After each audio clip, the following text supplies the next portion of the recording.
Service in Nashville has issued a severe thunderstorm warning for northern Smith County in Middle Tennessee, northeastern Davidson County in Middle Tennessee, Sumner County in Middle Tennessee, northern Wilson County in Middle Tennessee, Macon County in Middle Tennessee, Trousdale County in Middle Tennessee, southeastern Robertson County in Middle Tennessee, until 11:45 p.m. Central Daylight Time. At 10:44 p.m. Central Daylight Time, a severe thunderstorm was located over Portland, or 13 miles north of Gallatin, moving east at 55 miles per hour. Hazard, 70 miles per hour wind gusts and penny-size hail. Source, radar indicated. Impact, expect considerable tree damage. Damage is likely to mobile homes, roofs, and outbuildings.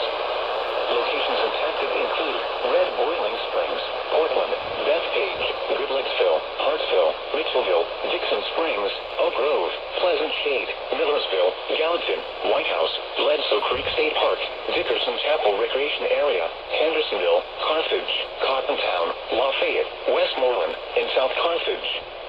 This includes the following highways: Interstate 65 between mile markers 93 and 113. Interstate 24 between mile markers 38 and 41. For your protection, move to an interior room on the lowest floor of a building. A tornado watch remains in effect until 3 a.m. Central Daylight Time for Middle Tennessee.